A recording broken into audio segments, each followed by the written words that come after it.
మర్చిపోయా స్వామి, ఫీజు కట్టాలి కదా, ఊరెళ్ళొస్తా.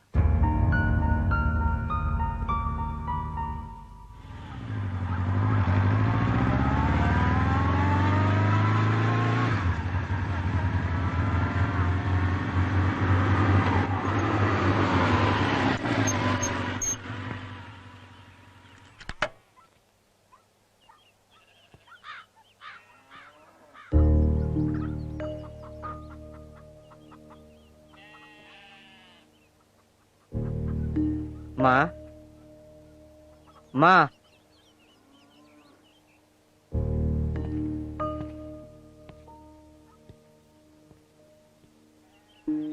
మా నాయనమ్మా ఇందిరాగాంధీ క్లాస్మేట్. అవ్వా అవ్వా. ఎవరు? నేను నీ మనవణ్ణి. అజయ్. ఏమే అజయ్ వచ్చాడు చూడు.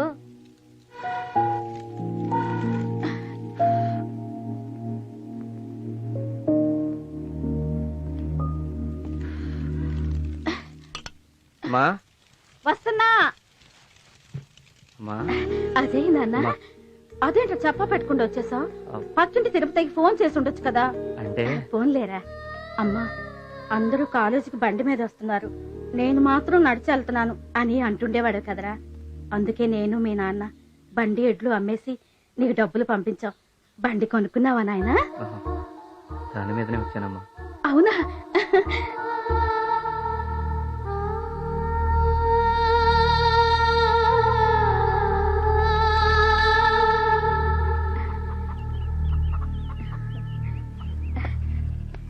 అత్తమ్మా, చూసావా నీ మనవడు రాదాం? ఒరేసి నువ్వు ఇలారా, పొలంలో పెద్ద ఆయన ఉన్నాడు, అజయ్ వచ్చాడని చెప్పి రమ్మను.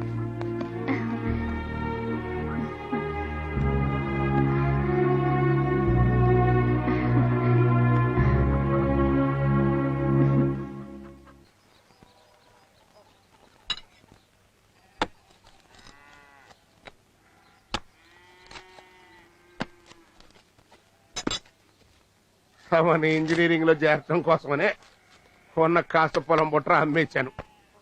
అప్పుడప్పుడు వచ్చి కాలేజీ ఫీజులు కట్టాలి, హాస్టల్కి డబ్బులు కట్టాలి అంటే పాడిగొడ్డిన అమ్మేసి ఇచ్చాను రా. తమరు కాలేజీకి నడిచి వెళ్ళిపోతారని జాలి పడితే మీ అమ్మ వ్యవసాయం చేసుకునే ఎడ్డు బండి కూడా అమ్మేశాను రా. ఆఖరికి మిగిలి చచ్చిందే ఉంది, గట్టిగా గాలి కొడితే కూలిపోయాయి కొంప. రెక్కాడితేగానే డొక్కాడిని బతుకైపోయింది. ఊళ్ళో జనమందరికి మా ఊడు ఇంజనీర్ అయిపోతున్నాడు, బంగళా కట్టిస్తాడు, బంగారం కొంటాడు, కారులో తిప్పుతాడని కనపడ్డ వాళ్ళందరికీ ఎచ్చుకబులు చెప్పు తెచ్చా. అయినా ఉన్నట్టుండి 20,000 కట్టమంటే నన్ను ఎక్కడి నుంచి తెచ్చావమంటావురా? అసలు ఈయన గారి ఇంజనీరింగ్ ఎప్పుడు పూర్తయి తెచ్చుద్దో నీకన్నా తెలుసు. అంటే నేనేమన్నా పని లేకుండా అడుగుతున్నానా? ఇక్కడ మాకు పనులు దొరక్క తెస్తున్నావయ్యా. అన్నమాట చెప్తున్నారా? నిన్ను చదివించడం ఇక నా వల్ల కాదు. చాలా ఊరుకోవయ్యా, లోపలికి రావయ్యా, రా.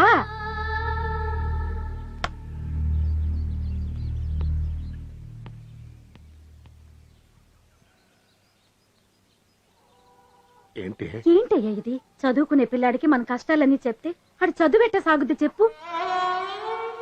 నువ్వు చెప్పింది నిజమేననుకో, తినటానికి ఉండటానికి ఇబ్బంది పడుతుంటే అంత డబ్బు ఎక్కడి నుంచి తేని చెప్పు.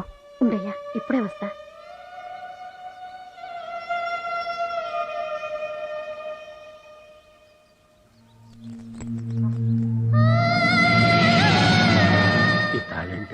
ఇంకేం ఆలోచించకయ్యా, నా బిడ్డ చదివి ఇంజనీర్ అయ్యాక ఇలాంటివి 100 కొనిస్తాడయ్యా. ఇదమ్మి డబ్బులు పట్టాయ్యా, ఇల్లయ్యా. మన బిడ్డకి మన కష్టాలు తెలియకూడదయ్యా. ఇల్లయ్యా, ఇల్లయ్యా, ఇల్లు.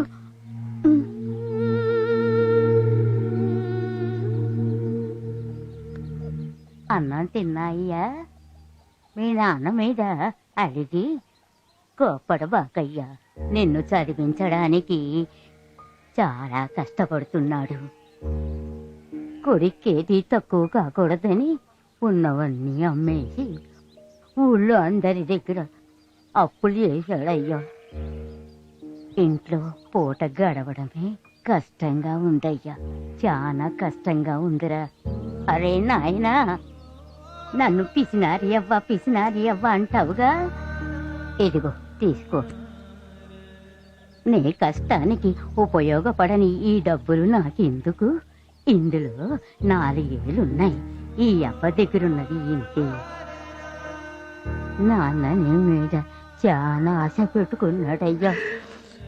నాయనా, వైజాగ్లో 10 రూపాయలకు ఏవో చెప్పులు దొరుకుతాయంట, తీసుకొస్తావా అయ్యా? ఎందుకంటే పొలంకి వెళ్ళేటప్పుడు నాన్న కాళ్లకు ముళ్ళు గుచ్చుకొని రాత్రిపూట తెగ బాధపడుతున్నాడయ్యా.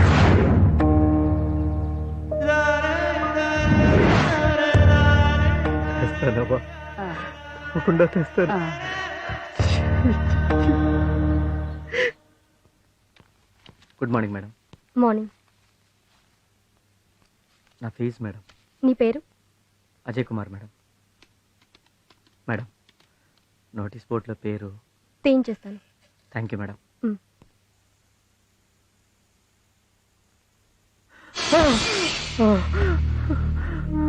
అరే అజయ్, ఏమైందిరా?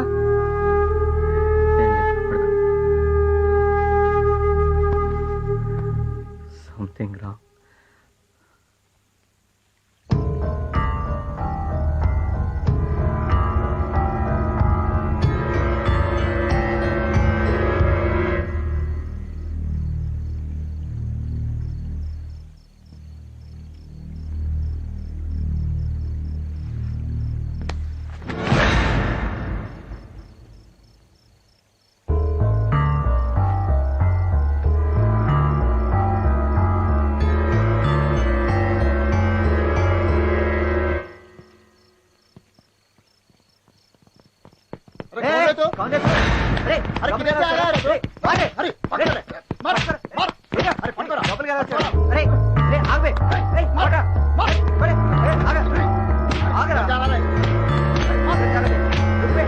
చెప్పేదేనండి, నేను దొంగనే కాదే.